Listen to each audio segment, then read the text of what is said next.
हम लोग श्रीमद् भागवतम के तीसरे स्कंद के तीसरे अध्याय के पहले श्लोक पर हैं और इस अध्याय का शीर्षक है वृंदावन से बाहर भगवान की लीलाएं, अर्थात मथुरा और द्वारका की लीलाओं का यहाँ पे वर्णन होगा। ये बात तो बड़ा स्पष्ट है कि क्लास को तैयार करने की वजह से ही मैं कुछ और पढ़ पाता हूँ। इस श्लोक पे इतनी सारी बातें थीं वो मुझे पता ही नहीं था। जब उसको क्या पढ़ा था मैंने ऊपर से तो उतना बात नहीं समझ में आई थी, लेकिन आज आप देखेंगे बहुत सारी बातें हैं। यद्यपि ऊपर से लगेगा बहुत सिंपल सी बात है। मेरे पीछे बोलिए। मैंने बात एक्चुअली क्यों कही, क्योंकि देखिए श्रोताओं का कितना बड़ा योगदान है वो श्रोता स्वयं भी नहीं जानते। मतलब कहने का आशा यह है कि कितना बढ़ जाता है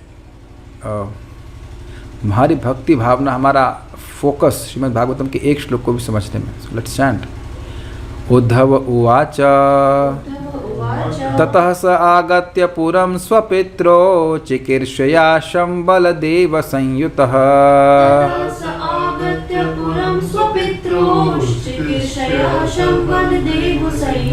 निपात्य तुंगाद्रिपूयूथनाथं हतं व्यकर्षद व्यसुमोजसोर्व्याम्।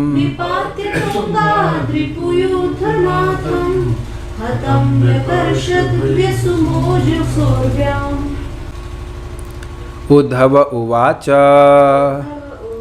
ततः स आगत्य पुरं स्वपित्रो चिकीर्षया शंबलदेव संयुतः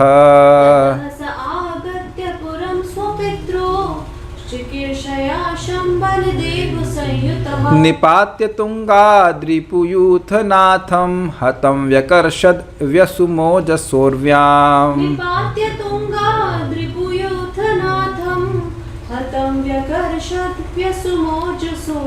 उद्धव उवाच ततः स आगत्य पुरं स्वपित्रो चिकीर्षया शंबलदेव संयुतः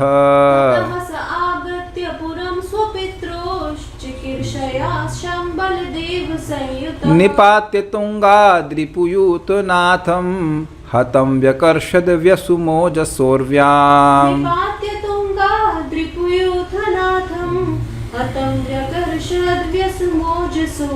उद्धव उवाच ततः स आगत्य पुरं स्वपित्रोर्चिकीर्षया शंबलदेव संयुतः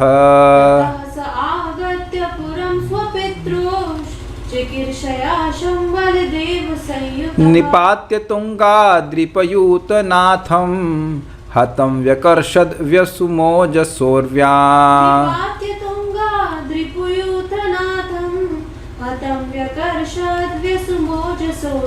उद्धव उवाच ततः स आगत्य पुरं स्वपित्रोर्चिकीर्षया शंबलदेव संयुतः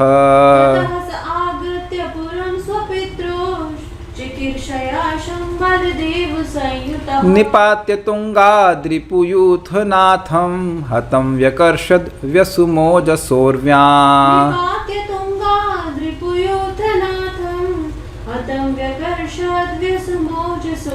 उद्धव उवाच ततः स आगत्य पुरं स्वपित्रोर्चिकीर्षया शंबलदेव संयुतः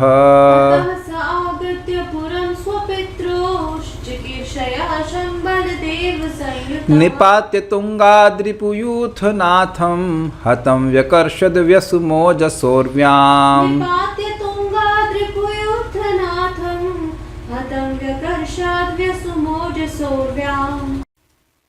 पढ़ते हैं।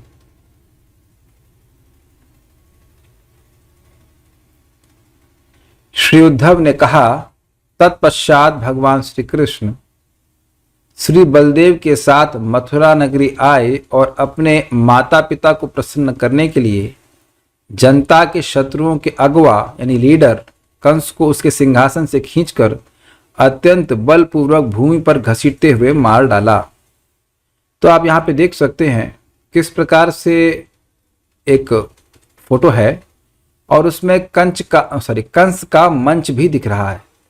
आपको दिख रहा है और वो कंस का मंच काफी ऊंचा है और उस पे कंस आसीन था। और उसने जब देखा कि भगवान ने उसके नियुक्त किए गए मल्लों को अर्थात पहलवानों को मार डाला है, तो क्रोध में आकर उसने आज्ञा दी कि वसुदेव जो कि वहां उपस्थित थे, माता देवकी, वसुदेव, नंद महाराज, उग्रसेन आदि को मार दो। तब भगवान क्रोधित होकर के उस मंच पर चढ़ जाते हैं। मंच दिख ही रहा है आपको हल्का सा ऊंचा अवस्था में, और चढ़, यहाँ पे सीढ़ी दिखाई गई। वस्तुतः भगवान कूद करके आसन पे पहुंच गए थे, उस मंच पे चढ़ गए थे केवल कूद करके, और वहां से कंस को पकड़े और नीचे, पहले वहां से उस कंस के बाल पकड़े और उसके बाद नीचे गिरा दिया और फिर उसके ऊपर कूद गए और फिर घूंसे मार मार कर मार दिया। वैसे आचार्य ने भी समझाया कि भगवान पूरे ब्रह्मांड का बोझ लेकर के, ब्रह्मांड का भार लेकर के, बोझ नहीं, ब्रह्मांड का भार लेकर कूदे थे, तो वो भगवान के कूदने से ही मर गया था। लेकिन उसके बाद भगवान घूंसा मार मार करके उसको खत्म कर दिए और उसके बाद भूमि पर घसीटा। ये तो यहाँ पे अभी वो जिंदा दिख रहा है, तो भगवान ने उसको मार करके घसीटा। और उसके बाद आचार्यों ने समझाया इसको दशम स्कंद की टीकाओं में कि उसका शरीर बहुत भारी था, इसलिए उस मल्लशाला में नाली बन गई। नाली, नाला समझते, नाला। तो आप देखिए जैसे कुदाल है, तो नहीं सुनिए तो सही, कुदाल से आप मट्टी खोदते हैं, मट्टी सॉफ्ट है तो एक नाली से बन जाएगी कि नहीं बन जाएगी।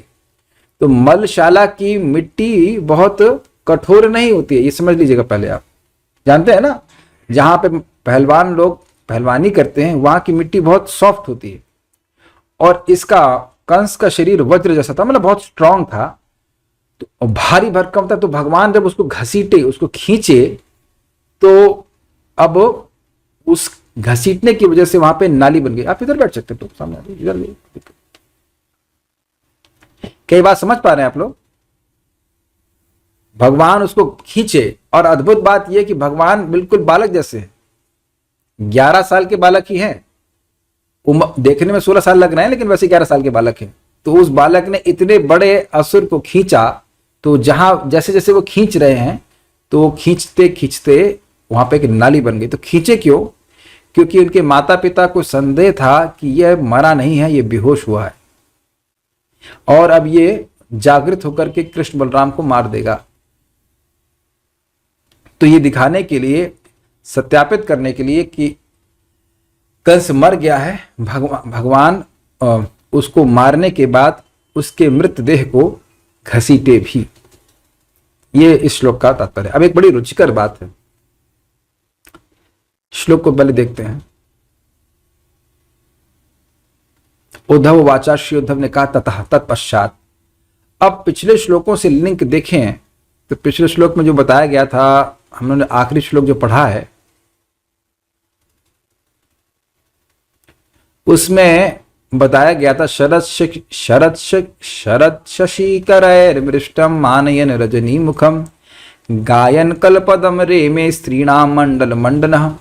तो भगवान की रासलीला का वर्णन हुआ और उसके बाद यहां बोल रहे तत्पश्चात। तो कहीं लोगों को यह भ्रम ना हो जाए कि भगवान ने एक बार रासलीला करी और उसके बाद तुरंत ही वह मथुरा चले गए। ऐसा नहीं हुआ था, ऐसा नहीं हुआ था। बात हो क्या रही है, जीव गोस्वामी जी बहुत अद्भुत तरह से बताते हैं।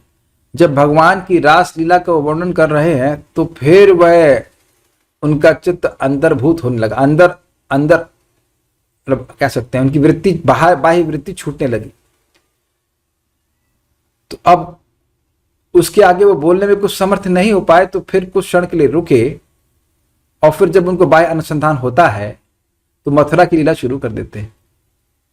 वृंदावन की लीलाओं को बोलने के कारण उनका एक विशेष प्रकार का प्रेमोत्रेक, इसे कहना चाहिए, प्रेम का भाव उत्पन्न हो रहा था बहुत ज्यादा, और इस कारण से वे बोलने में असमर्थ हो गए थे। और फिर अपने आप को, अपने उस चित्तवृत्ति को जो कि सीधे वृंदावन में ही जा रही थी, उससे खींच करके फिर बाह्य अनुसंधान हुआ कि बाहर विदुर जी हैं। तो अब वह वृंदावन की लीलाओं का वर्णन ना करके उसके बाद अब मथुरा की लीला का वर्णन कर रहे हैं। तो ये एकदम ना सोचा जाए कि रासलीला हुई और रासलीला के तुरंत बाद ही भगवान मथुरा चले गए, ऐसा नहीं हुआ था। रासलीला कई बार हुई है, केवल एक बार नहीं हुई है। उसके काफी समय के बाद भगवान जब 11 साल के थे तब वह गए, और उसके पीछे बहुत बड़ा घटनाक्रम है, उसको भी हम थोड़ा थोड़ा बताने का प्रयास करेंगे। समझ पा रहे हैं आप लोग? भाई अध्यायों में तो सुखदेव गोस्वामी तो अध्याय अध्याय करके नहीं बांट रहे हैं ना, भागवत में अध्याय के रूप में रखा क्या है, लेकिन सुखदेव गोस्वामी तो अध्याय अध्याय करके नहीं बोल रहे, अच्छा अध्याय 1 अध्याय 2 ऐसा तो नहीं बोल रहे हैं वो। तो उस श्लोक के बाद, उद्धव जी के उस श्लोक के बाद ये श्लोक बोल रहे हैं। तो यहां पे वो कह रहे हैं ततः, तत्पश्चात मतलब कुछ समय बीता, और समय बीता कहना चाहिए, और उसके बाद अक्रूर जी मथुरा जब कृष्ण बलराम जी को लेके गए तब कंस का वध हुआ है। ये घटना मथुरा में हुई है। कुछ समझ रहे हैं सब लोग? नहीं समझ में आ रहा है? भगवान की रासलीला के तुरंत बाद मथुरा नहीं चले गए हैं। रासलीला कई बार हुई है, और शरद ऋतु की रासलीला केवल एक बार नहीं हुई है। शरद ऋतु कई बार आई और कई बार भगवान ने रासलीला करी है, और उसके समय बीते बीते जब 11 साल के भगवान हुए तब अक्रूर उनको मथुरा लेके गए हैं, और वहां पे वह मथुरा में जाकर के कंस का वध किए थे। तथा का मतलब तत्पश्चात, कुछ काल बीतने के बाद, बलदेव संयुतः, बड़ा स्पष्ट है, बलराम जी के साथ, सह श्री कृष्ण, उन श्री कृष्ण ने, स्वपित्रो, ये पितरो शब्द द्विवचन में, अपने माता पिता, कौन माता पिता? देवकी और वसुदेव का शम, शम का मतलब होता है सुख, सुख चिकीर्ष्या, सुख चाहते हुए कि वे बहुत परेशान हैं, पुरम आगत्य, मथुरापुरी में पधार कर, रिपु यूथनाथम, शत्रुदल के मुखिया कंस को, रिपु का मतलब होता है शत्रु, यूथ का मतलब होता है झुंड, ग्रुप, और नाथ का मतलब स्वामी। तो जो जनता का शत्रु था उनके दल का नाथ। ऐसा नहीं है कि केवल कंस जनता का शत्रु था, वो तो असुर था ना, वह उसके सारे पार्टी के लोग जनता के शत्रु थे, एक्सेप्ट कुछ लोग जैसे अक्रूर आदि, और उनका वह स्वामी था। यानी ऐसे कहा जाए डकैतों का लीडर। तो डकैतों का लीडर का मतलब ये तो नहीं है ना कि बाकी लोग सब अच्छे लोग हैं और वही डकैत है। रिपु यूथ, रिपु यूथ मतलब जो जनता के शत्रु हैं उनका, ओके, और उनका नाथ था, उनका स्वामी था, उसको यानी कि कंस को तुंगात निपात्य, तुंगात का मतलब, तुंगात मतलब होता है सिंहासन से नीचे गिराया, निपात्य मतलब नीचे, हतम नीचे गिराकर मार डाला, पटक कर मार डाला। लेकिन थोड़ा ध्यान देना होगा कि वो पटकने मात्र से नहीं गिरा था, इतना वो हल्का नहीं था कि ऊपर से नीचे गिरे और मर जाए, नहीं। उसके बाद भगवान उस पर कूदे, घूसा का प्रहार के मर गए। उसके बाद कह रहे व्यासुम, मृत कंस देह को। अब इसका कैसे अर्थ समझेंगे? देखिए, असु का मतलब होता है प्राण, और व्यसु मतलब जिससे प्राण निकल गए, तो भगवान ने उसको मारा। और व्यसु मतलब मृत कंस की देह को, ओजसा, ओज का मतलब होता है शरीर का बल, सह का मन होता है, सह का मतलब होता है मन का बल, ये हमने दूसरे स्कंद में सुने थे। तो ओज मतलब अपने शक्ति के, अपने शरीर की शक्ति से, उर्व्याम विकर्षत, भूमि पर घसीटा। उर्व्या का मतलब होता है पृथ्वी, और व्यकर्षत मतलब होता है खींचना। समझ पा रहे हैं बात?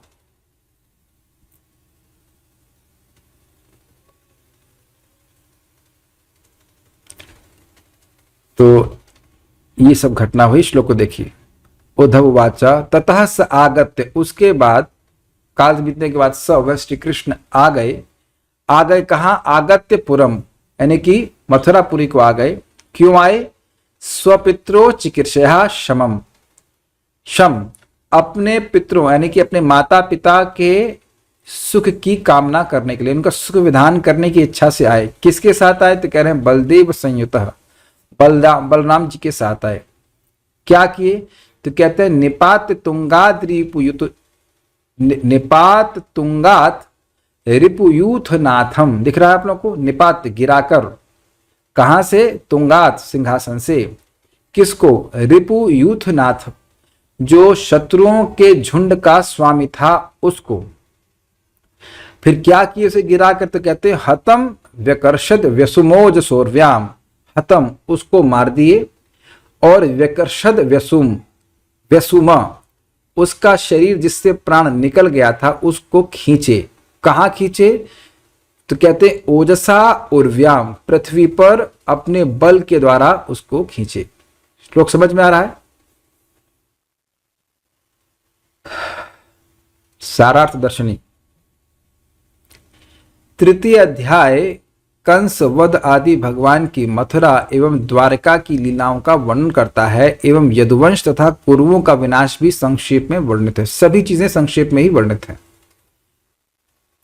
शम यह अव्यय पद सुखवाचक है। अव्यय का अर्थ समझ लेते हैं, अव्यय पद मतलब जिसके धातु रूप नहीं चलते हैं, ऐसे बोल रहे हैं। भक्तानाम शम अभिप्सतः, भगवान अपने भक्तों को शम अर्थात आनंद देने की ही इच्छा से युक्त रहते हैं। ये हम लोग प्रथम स्कंद में सुन चुके हैं। तो शम का मतलब होता है आनंद, सुख। अपने माता पिता को आनंद देने की चिकित्सा अर्थात इच्छा के कारण श्री कृष्ण अपने अग्रज बलदेव सहित मथुरा आए। क्या मतलब है इसका? मतलब यह है कि वृंदावन छोड़ने की उनकी खुद की कोई इच्छा नहीं थी, लेकिन केवल अपने माता पिता को सुख देने के लिए आए। देखिए, अब इसको थोड़ा समझाना पड़ेगा, हुआ क्या ये। अरिष्टासुर का वध भगवान कर दिए थे, और एकादशी वाले दिन नारद जी कंस के पास जाते हैं और उसको बताते हैं कि देखो, ये जो कृष्ण और बलराम हैं ये वस्तुतः देवकी के पुत्र हैं, और वसुदेव जी ने तुमसे धोखा करके कृष्ण को नंद के घर में रख दिया था। तो यह सब सुन करके कंस को बहुत क्रोध हुआ। नारद जी ने यह भी बताया कि देखिए, जितने भी यदुवंशी हैं वो सब देवता हैं और तुम असुर हो, तुम उग्रसेन के बेटे नहीं हो। ऐसे करके उन्हें सब बात बताई। तो अब कंस को बहुत क्रोध आया और कंस ने तुरंत निर्णय कर लिया कि अभी रुकिए, आगे की बात तो हम बाद में देखेंगे। वसुदेव और देवकी को हम कत्ल कर देते हैं। वसुदेव ने मुझसे बहुत बड़ा धोखा किया है। वो होता रहेगा बीच बीच में, आवाज सुनते रहिए। आवाज आ रही है ना? आवाज आ रही है ना आप लोगों को? तो बस ठीक है। तो क्या कह रहा था?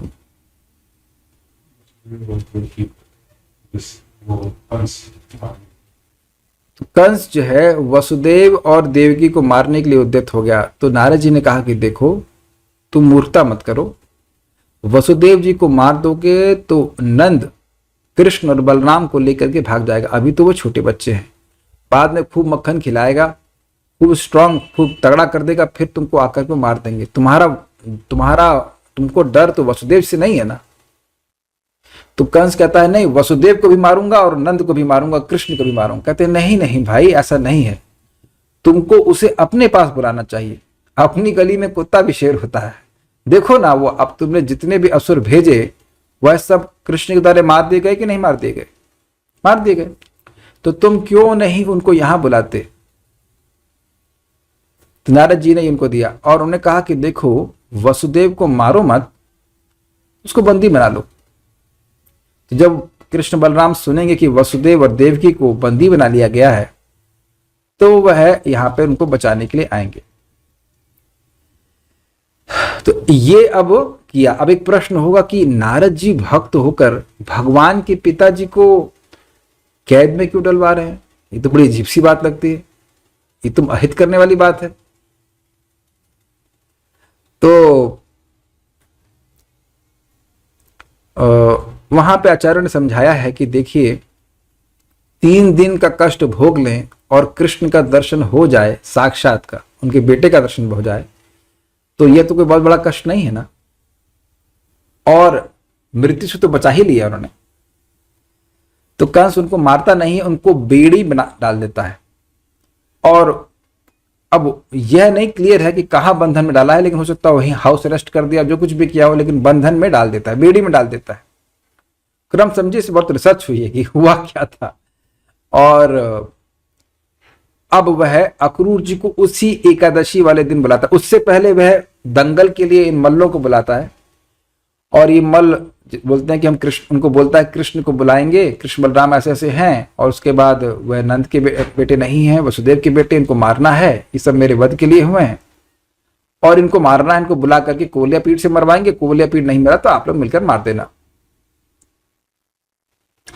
और विष्णु पुराण में लिखा हुआ ऐसा कि उनको प्रलोभन देता है कि अगर कृष्ण मर गया तो ये राज्य है आधा तुम्हारा आधा हमारा, मतलब हम दोनों का राज्य होगा, ऐसा करके उन पहलवानों को बोलते हैं। तो ऐसा करके उनको फिर भेज देता है वापस। अब वह अक्रूर को बुलाता है, अक्रूर जी को बुलाता है, और अक्रूर जी को सारी योजना बताता है कि हम कृष्ण के लिए एक अलग से रथ बनाए हैं, उनको आप रथ लेके जाइए, रथ से वापस लेके आइए। तो अब अगले दिन, दैट मीन्स द्वादशी की पूरी रात मथुरा में बिताते हैं। क्या नाम है इनका, अक्रूर जी का। अक्रूर जी पूरी रात एकादशी की मथुरा में ही बिताते हैं, उनको नींद कहाँ आने वाली है। अगले दिन सुबह कृष्ण का दर्शन होने वाला है, और सुबह निकलते हैं वो। तब कोई कहेगा कि भाई पारण नहीं कर रहे, तो महाराज समझाते हैं कि भाई जिस एकादशी का पारण का व्रत का पालन व्यक्ति इसीलिए करता है कि भगवान का दर्शन हो, तो आज जब भगवान का दर्शन होने जा रहा है तो पारण हो या ना हो, इसकी सुध बुध कहाँ थी अक्रूर जी को, कैसे हो सकती है? कुछ समझ रहे बात?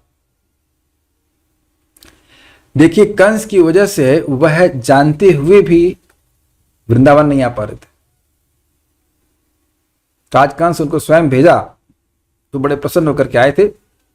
तो अक्रूर जी पहुंचते शाम को, जहां कृष्ण बलराम जी लौट करके आते हैं, उनसे वार्ता होती है। फिर अगले दिन सुबह, दैट मीन्स त्रयोदशी के दिन, वह उनको ले जाते हैं, और चतुर्दशी के दिन धनुर्यज्ञ होता है। सारा सीक्वेंस समझ रहे हैं? एकादशी को डिस्कशन, अक्रूर जी द्वादशी की सुबह निकले हैं, द्वादशी के शाम को पहुंचे हैं। त्रयोदशी की सुबह वहां से निकले हैं, शाम तक जिस समय भी वो पहुंचे, हाँ शाम हो गई थी पहुंचते पहुंचते। फिर रात बिताई भगवान कृष्ण बलराम मथुरा में, और अगले दिन सुबह वह चतुर्दशी के दिन ये धनुर्यज्ञ होता है, और उसमें वह कंस का वध करते हैं। ये सीक्वेंस है। आगे बढ़ते हैं। तो इस प्रकार से मथुरा आए। कंस को तुंगात अर्थात मन से खींचकर, तदोपरांत हतम अर्थात उसे आघात पहुंचाकर, उस पर भूसे का प्रहार करके,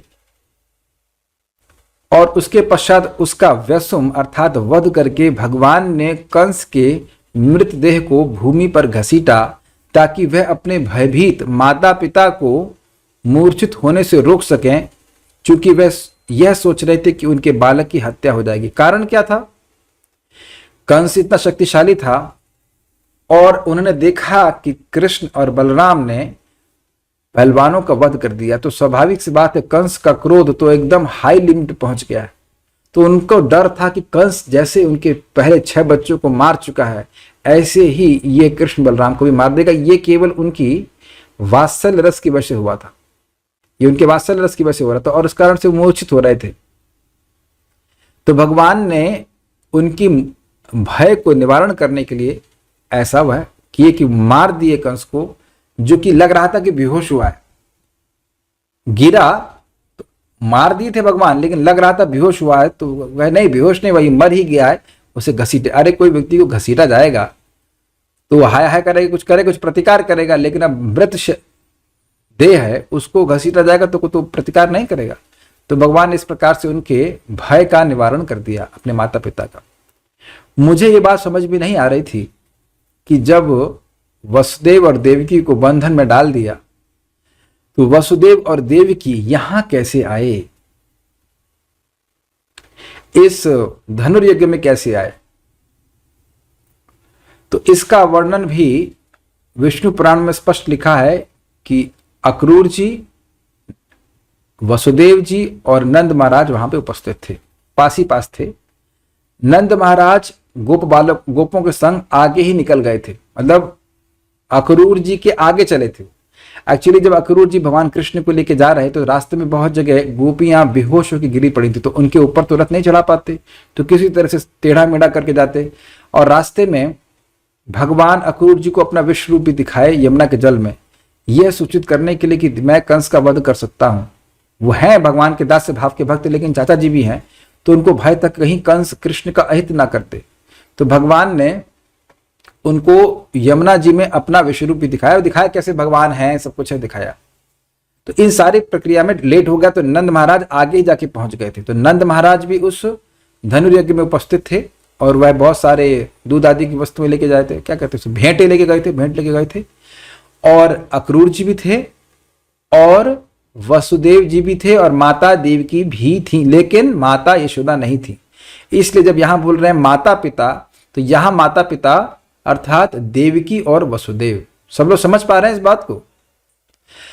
तो मैं परम पूज्य वृंदावन चंद्र महाराज से पूछ रहा था, महाराज जी ये नहीं समझ में आ रहा है कि ये जब लोग इनको कंस कारागार में डाल दिया था, आपने सुना ना, अभी एकादशी वाले दिन ही कारागार में डाल दिया, तो या बंधन में डाल दिया, तो यहां अब धनुर्युग में कैसे आ गए लोग? तो महाराज कहें इसको समझना कोई कठिन नहीं है। कभी कभी कोई व्यक्ति जेल में होता है, तो उसके मान लीजिए माता या पिता बीमार हैं, या कुछ मरणासन अवस्था में कुछ विशेष परिस्थिति है, तो पेरोल बोलते हैं, मतलब एक दिन के लिए उसे छोड़ दिया जाता है विद ऑल सिक्योरिटी कह लीजिए, ताकि वे अपने पिता से माता से मिल के आए, फिर वो जेल में चला जाता है। तो कंस की यही प्लानिंग थी। भक्तों ने समझाया है, कंस बहुत दुष्ट था, कंस बहुत दुष्ट था। कंस चाह रहा था कि कृष्ण को तो मारूंगा, लेकिन इनके माता पिता के सामने मारूंगा। जैसे इसके 6 बच्चों को मारा है, ऐसे ही इन 2 बच्चों को भी इसके सामने ही मारूंगा। इसलिए उनको लेके आया था। यद्यपि वसुदेव और देवकी को नहीं पता था ना कि यहां पे कृष्ण को मारने का प्लानिंग है। अब जो भी हो, हम तो ये समझ सकते हैं, वसुदेव जी शायद समझ भी गए, लेकिन जो भी हो, उसकी प्लानिंग यही थी कि उग्रसेन और वसुदेव और देवकी इनके सामने ही कृष्ण को मरवाऊंगा। ऐसी उसकी क्रूर प्लानिंग थी। इसीलिए तो यहां पे बोला रिपु यूथ नाथम, शत्रु दलों का राजा था वो। इस प्रकार से प्लानिंग करके किसी के बेटे को जो प्राणों से अधिक प्रिय है, उसको उसकी मां के ही सामने मरवाना मां के लिए कितने दुख की बात होगी। इस जगत में जितनी भी माताएं हैं, उनका जितना भी अपने बेटे के प्रति प्रेम है या पिता का बेटे के प्रति प्रेम है, उससे करोड़ों गुना अधिक माता देवकी और वसुदेव का प्रेम है। और उनको विशेष रूप से दुख देने की इच्छा कंस की थी। क्या, वैसे तो संभव ही नहीं, लेकिन क्या भगवान कृष्ण ने कुछ अहित होता तो क्या नंद, वसुदेव और देवकी आदि क्या अपना जीवन धारण कर पाते? नहीं, असंभव बात बोल रहा हूं। भगवान कृष्ण को और कोई मार ही नहीं सकता है, लेकिन खाली एक बात बोल रहा हूं मैं। उसकी तो इच्छा इसी प्रकार की थी ना। तो कभी कभी लोग कहते हैं कि कंस तो उसका मामा था, क्यों मार दिया? तो ये मामा वाला बर्ताव है, ये मामा को ऐसे बर्ताव करना चाहिए, ठीक है ना। क्या फ्रीज ही हो रहा है? चल रहा है, ठीक है। तो इसलिए वह घसीटे। क्रम संदर्भ, रासलीला का वर्णन करने के प्रारंभ में ही उद्धव जी ने प्रेम जन्य विह्वलता के कारण अध्याय प्रसंग को समाप्त कर दिया। समझ में आया? रासलीला का वर्णन करने से उद्धव जी के हृदय में जो प्रेम जनित हो रहा था, उससे वे अब और नहीं बोल पा रहे थे, उससे बहुत विह्वल हो रहे थे, तो इसलिए वहां उस प्रसंग को समाप्त कर दिए, रोक दिए। आगे और कोई लीला नहीं बताया वृंदावन की। एवं तत्पश्चात उन्हें किसी प्रकार बाह्य अनुसंधान हुआ। अब वो बाह्य चेतना में आए, मतलब प्रेम जनित हो रहा है, भगवान का आवेश बढ़ रहा है, तो अब वह बोलने में कुछ समर्थ नहीं हो पा रहे हैं। तो अब अपने को कंट्रोल किया, फिर बोले। देखिए ये बहुत बड़ी बातें हैं, बात बहुत सिंपल लगती होगी आप लोगों को, लेकिन देखिए ये एक एक श्लोक देखने का, बोलने का, विचार करने का सौभाग्य हम लोग को मिल रहा है। इसकी हम लोग गणना नहीं कर सकते कि कितना बड़ा सौभाग्य है। ये एक एक उद्गार मतलब जो आदमी बोल रहा है वह एक भक्त के हृदय से है। और वो कैसे भक्त हैं? अतिशय प्रेमी भक्त, और वह भी एक समाधिस्थ होकर के बोल रहे हैं। वो ऐसा नहीं कि कुछ ये बोल रहे हो कि अच्छा इस श्लोक को क्या बोलना है, उस श्लोक में क्या बोलना है, ऐसा नहीं हो रहा है। उनका प्रेम ही उनके श्लोकों के द्वारा, उनकी वाणी के द्वारा प्रकट हो रहा है। हम लोग बुद्धि का उपयोग करके इन सबको समझ रहे हैं, ये भी बहुत बड़ी, यही सबसे बड़ी बात है। मय्येव मन आधस्व मयि बुद्धिम निवेशया निवस्य मय्येव अथ ऊर्ध्वम न संशय। भगवान कहते हैं तुम अपनी बुद्धि को, अपने मन को मुझ में लगाओगे तो तुम मुझ मेरे संग ही निवास करोगे, इसमें कोई संशय नहीं है। भगवद गीता 12वां अध्याय है, श्लोक का नंबर हमको पता नहीं, लेकिन आप ढूंढ लेना, मय्येव मन आधस्व करके श्लोक है, ढूंढ लीजिएगा उसको, 8वां या 9वां श्लोक है। तो अब उनको बाह्य अनुसंधान हुआ तो वह मथुरा की लीला का वर्णन कर रहे हैं। श्री भगवान ने देवताओं की प्रसन्नता हेतु कंस के देह को रंगशाला में घसीटा, क्योंकि कंस ने उनके प्रिय भक्तों को प्रताड़ित किया था। तो माता पिता को तो सुख दिया ही, आपको पता होना चाहिए कि जब भी भगवान किसी असुर को मारते तो देवता अगर ऊपर से देख रहे होते बादलों में छुपकर, तो बादलों में क्यों छुपते थे, तो सोचते थे कहीं ये असुर बच गया तो ये देखेगा कि यार ये तो हमारी पिटाई का नजारा देख रहे थे, तमाशा देख रहे थे, तो वो उनसे बदला लेगा, इसलिए बादलों में छुप करके देखते थे वो लोग। बहुत बार ऐसा हुआ, अगासुर आदि सबके संग ऐसा होता था। बाद में जब मर जाता तो नगाड़े बजाते, लेकिन उस समय वह बादलों के पीछे से देखते थे।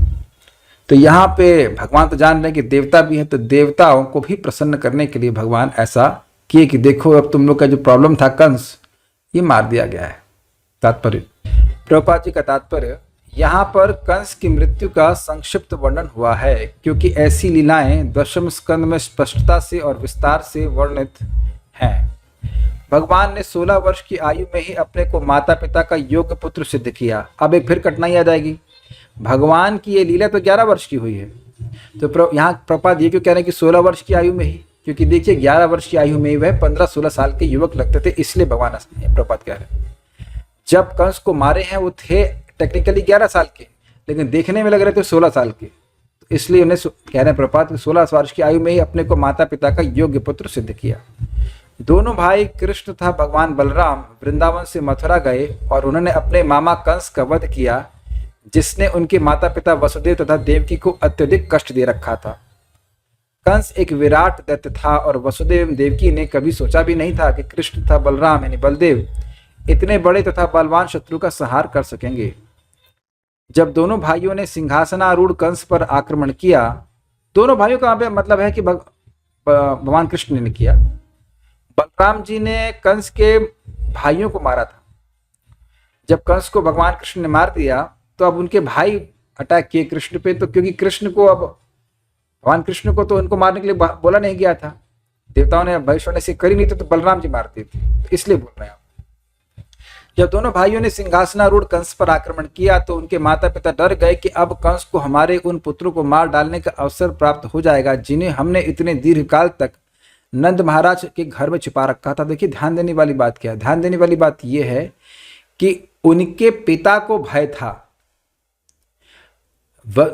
वसुदेव जी को कंस से भय था, भगवान को भय नहीं था। तो भगवान बोले थे कि यदि आपको कंस से भय है तो मुझे नंद महाराज के छोड़ दीजिए। तो वसुदेव जी को भय बना ही हुआ था। जब नंद महाराज भगवान कृष्ण यहाँ पे आ गए थे ब्रज में, तो कंस के गुप्तचर इधर ना आए तो वह तुरंत ही कर देने के लिए चले गए थे मथुरा में, और वहां वह वसुदेव जी से मिले थे और वसुदेव जी कहे थे कि आपको तुरंत ब्रज लौट जाना चाहिए, वहां पे विपदाएं होने वाली है। तो वसुदेव जी को निरंतर डर बना ही रहता था, वो जानते थे कि कैसे कैसे असुर जा रहे हैं, कंस कृष्ण को मारने का प्रयास कर रहे हैं।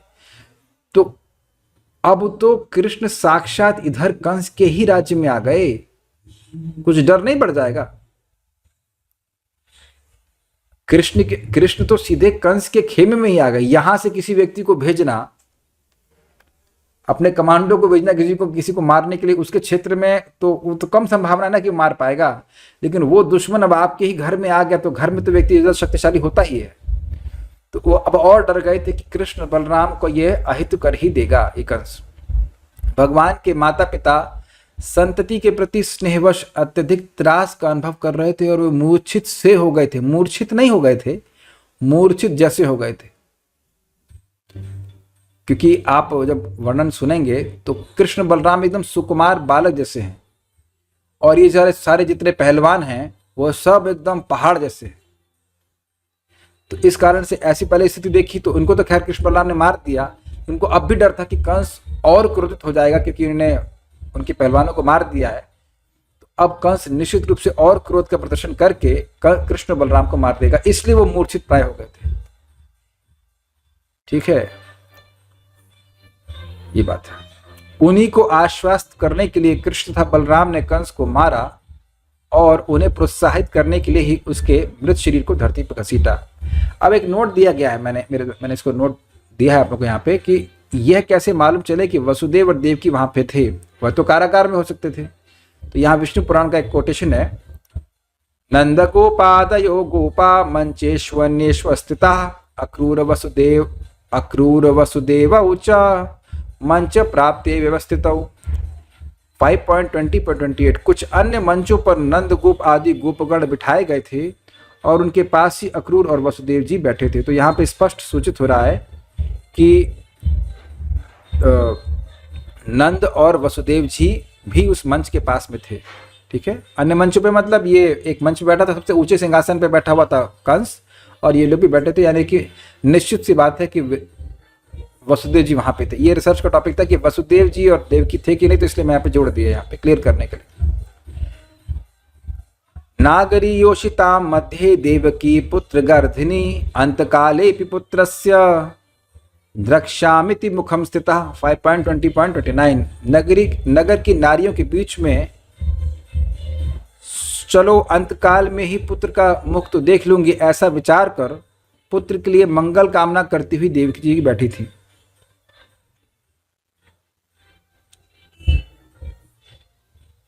पॉइंट इज कि जो मैं आपको क्लियर कर रहा था कि नगर नहीं, देवकी और वसुदेव वहां थे कि नहीं थे, वो इन दो श्लोकों से बिल्कुल स्पष्ट हो रहा है कि देवकी और वसुदेव वहीं उपस्थित थे। ऐसा नहीं कि भगवान कंस को मारे और कहीं देवकी और वसुदेव बंधन में कहीं और हैं और उनको वह वहां मुक्त किए, नहीं, वो वहीं उपस्थित थे। और इसीलिए और श्लोक से भी क्लियर ही है कि माता पिता को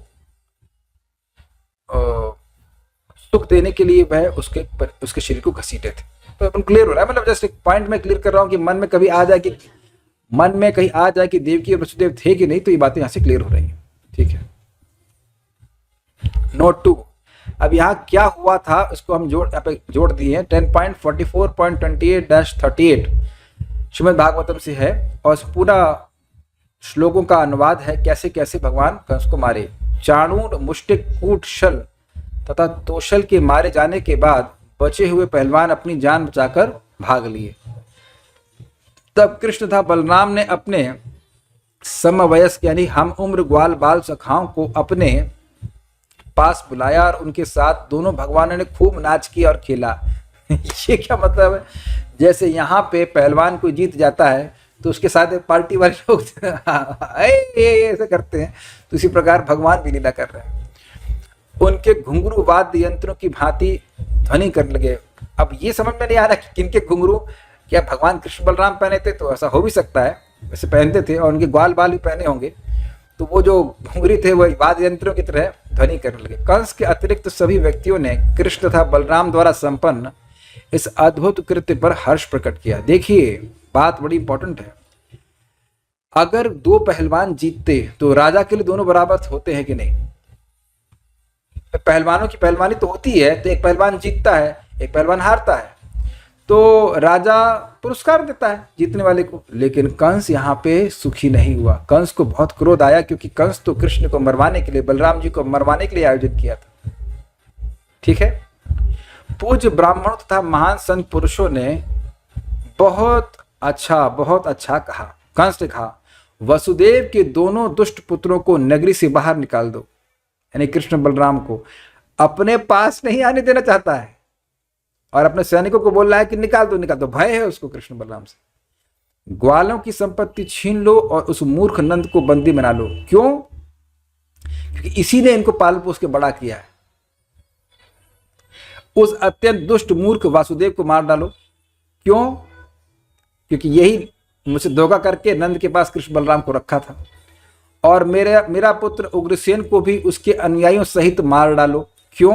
क्योंकि उन सब ने हमारे शत्रुओं का पक्ष लिया। ये सब देवता हैं जो यदुवंशियों का जन्म लिए हैं और मेरे शत्रु पक्ष के रूप में कार्य कर रहे हैं। सबको मार डालो। जब कंस इस तरह दम्भ से गरज रहा था तो अच्युत भगवान कृष्ण अत्यंत क्रुद्ध होकर तेजी के साथ सरलता से उछलकर ऊंचे राजमंच पर जा पहुंचे। दम्भ से गरज रहा था मतलब उसके पास शक्ति नहीं थी कि स्वयं कृष्ण बलराम का प्रतिकार कर सके। दम्भ का मतलब होता है कि जो गुण नहीं है उसको पब्लिक में दिखाना। तो यहाँ बहुत तड़क भड़क दिखा रहा है, लेकिन उसका सामर्थ्य नहीं था कि वह कृष्ण बलराम से झगड़ा कर सके। तो अन्यों को बोला यार इसको मार दो, उसको मार दो, ऐसे कर दो, ऐसे कर रहा है। भगवान अब ऊपर कूदे। देखिए ध्यान दीजिए, भगवान कंस को मारने वाले नहीं थे। ध्यान दीजिएगा, भगवान अभी भी कंस को मारने वाले नहीं थे, लेकिन जब वह बोला कि वसुदेव को मार दो, देवकी को मार दो, और अगर भगवान कुछ नहीं करते तो मार भी देता, तब भगवान उस पर कूदे हैं। भगवान मौका देख के मारते हैं, मौका नहीं, कारण देख के मारते। ऐसे नहीं है बस कोई गलती झट से मार देंगे। अगर वह अभी भी माफी मांग लेता तो भगवान उसे माफ कर देते, लेकिन नहीं माना वो। बहुत ध्यान से सुनिएगा इस बात को। तो क्रुद्ध होकर ऊपर सीधे कूद गए। सिंहासन ऊंचा था, इस सीढ़ी कैसा था कि नहीं था, बहुत से दिखाया गया, फोटो में सीढ़ी है, लेकिन उस वहां सीढ़ी की अपेक्षा नहीं कि सीधे कूद गए। आसान नहीं है, ट्राई मत करना, लेकिन 5-6 सीढ़ी आप ऊपर टापेंगे तो मुंह के बल ही नीचे गिर जाएंगे। कभी नहीं करना, शायद कभी किए हुए होंगे बचपन में, तो गिर सकते हैं। ऊपर से नीचे कूदना फिर भी आसान है, नीचे से ऊपर कूदना बहुत मुश्किल है ना, कठिन होता है कि नहीं। तो वो ऊंचा रखा ही था, लेकिन वो कूद गया, भगवान कूद गए और उसके ऊपर चढ़ गए शासन पर। भगवान कृष्ण को साक्षात मृत्यु के समान आते देखकर प्रखर बुद्धि वाला कंस तुरंत अपने आसन से उठ खड़ा हुआ और उसने अपनी तलवार तथा ढाल उठा ली। आचार्य ने श्लोकों पे कहा है कि पहले उसके हाथ में आयुध नहीं थे, तुरंत उसने तलवार और ढाल उठा ली कि मैं युद्ध करूंगा उनसे। हाथ में तलवार लिए कंस तेजी से एक ओर से दूसरी ओर भाग रहा था, जिस तरह आकाश में बाज हूं। किंतु दुस्सह भयानक शक्ति वाले भगवान कृष्ण ने उस असुर को बलपूर्वक उसी तरह पकड़ लिया जिस तरह तार्क्ष पुत्र गरुड़ किसी सांप को पकड़ लेता। अभी अद्भुत बात है, पहले कंस की उपमा दे रहे हैं बाज से, और फिर कह रहे हैं कि भगवान जैसे गरुड़ जी सर्प को पकड़ लेते हैं वैसे पकड़ लेता है। तो ये बताया जाए कि भाई ये कंस बाज है कि सर्प है, ये एक अजीब सी बात है। तो देखिए बताया जा रहा है कि वो तड़क भड़क दिखा रहा था, मतलब अपना आयुध पकड़ लिया, इधर जा रहा है उधर जा रहा है, वो सोच रहा है कि मैं कृष्ण से इधर उधर जाकर के बच जाऊंगा। कुछ आप समझ रहे हैं, कोई व्यक्ति आपको मारने आ रहा है तो व्यक्ति भागेगा ना, इधर जाएगा उधर भागेगा। तो कंस के पास शक्ति तो बहुत थी, तो इधर उधर विचलन करने में वो बाज के समान है। बाज बड़ी फुर्ती होती है उसमें, कभी इधर जाता है कभी उधर जाता है। तो इधर उधर जाने की फुर्ती के अर्थ में कंस बाज के समान है, लेकिन अब उसकी फुर्ती कुछ काम नहीं आएगी कि भगवान जितने फुर्तीले हैं, जितने तेज हैं, वो कैसे हैं, जैसे गरुड़ सर्प को पकड़ लेता है। सर्प किधर भी भागे, इधर उधर ऐसे करके भागेगा, फिर भी गरुड़ जी उसको पकड़ ही लेते, खा जाते हैं। ऐसे भगवान अति सामर्थ्य से युक्त होकर के कंस को पकड़ लिए। कंस के बालों को पकड़कर तथा उसके मुकुट को ठोकर मारते हुए कमल नाम भगवान ने उसे ऊंचे मंच से अखाड़े के फर्श पर फेंक दिया। तत्पश्चात समस्त ब्रह्मांड के आश्रय स्वतंत्र भगवान उस राजा के ऊपर कूद पड़े। तो क्या मतलब है, देखिए बड़ी वही बातें हैं। एक प्रश्न है कि जब कंस के बाल मुकुट से बंधे हुए तो बाल कैसे पकड़े? तो कह रहे हैं कि भगवान ठोकर मार के मुकुट गिरा दिया आपके सामने है, और उसके बाद उनके बालों को पकड़ लिए। पहले मुकुट मारे, मुकुट को ठोकर मार गिरा दिए, और फिर उसके बालों को पकड़े और नीचे गिरा दिए। एक भक्त ने कहा है, समझाया है कि क्योंकि इस कंस ने देवकी के बाल पकड़े थे। याद है जब उसी शादी का समय था, उसके बाल पकड़े थे और मारने के लिए उद्यत हुआ था, इसलिए कंस ने, क्षमा कीजिएगा, इसलिए भगवान कृष्ण ने कंस के बाल पकड़ कर उससे नीचे फेंका। और अब दूसरी बात यहां बड़ी स्पष्ट बताई गई है, कमलनाभ और ब्रह्मांड के आश्रय। कमलनाभ कौन है? कमलनाभ है गर्भोदकशय विष्णु, जिनकी नाभि कमल से पूरा नाभि कमल से ब्रह्मा जी उत्पन्न होते हैं और सारे ब्रह्मांड के आश्रय 14 भुवन उसी में। तो वह भगवान वह कमलनाभ गर्भोदक्षय विष्णु भगवान कृष्ण के अंश हैं। तो इनको भगवान कमलनाभ कहने का आशय यह है, ब्रह्मांड का आश्रय कहने का आशय यह है कि भगवान पूरी ब्रह्मांड का भार लेकर कंस पर कूदे, और वो वहीं मर गया। संपरेतम शब्द वहां पे आया है, सनातन को समीपात कहते हैं, वो वहीं मर गया। फिर भी भगवान उसको गुस्सा मार रहे हैं, गुस्सा मार के खत्म कर रहे हैं। ठीक है, जिस तरह सिंह मृत हाथी को घसीटता है, उसी तरह भगवान ने वहां पर उपस्थित सारे लोगों के समक्ष जमीन पर कंस के मृत शरीर को घसीटा है। तब एक प्रश्न घसीटा पर प्रश्न आएगा कि भगवान को ये उपमा क्यों दी जा रही है? क्योंकि सिंह बड़ी आसानी से हाथी को मार देता है, और सिंह को हाथी के शरीर को घसीटने में कोई परिश्रम नहीं होता, उसके पास बहुत प्रबल शक्ति होती है। इसलिए यद्यपि सिंह का साइज हाथी से छोटा होता है, लेकिन सिंह के पास अत्यंत शक्ति होने के कारण वह हाथी के मृत शरीर को घसीट लेता है। उसी प्रकार से यद्यपि भगवान श्री कृष्ण का शारीरिक साइज कर देखें, शरीर का साइज कहें, तो वह तो कम था कंस से, लेकिन कंस को वह घसीट दिए। और मैंने आपको समझाया कि कंस के शरीर को घसीट जाने की वजह से वहां की जो मिट्टी थी वहां पे नाली बन गई, गहरी गहरी नालियां बन गई। ऐसा है। हे राजन, अखाड़े के सारे लोग तुमुल स्वर में हाय हाय चिल्ला उठे। तो कि क्या हो गया, अद्भुत बात हुई। इस प्रकार से हुआ, और भगवान कृष्ण ने इस प्रकार से कंस को 12 संक्षेप में बात बताई गई है। दशम स्कंद में और टीकाओं में आचार्यों ने बोला है, वहां उस पर हम जब पढ़ेंगे तो देखेंगे। ओके, तो कोई प्रश्न तो है नहीं। आगे की लीलाओं को हमने भगवान ने चाहा तो कल सुनते चलेंगे। श्रीमद् भागवतम की जय, श्रील प्रभुपाद की जय, ताई गौर प्रेमानंदे।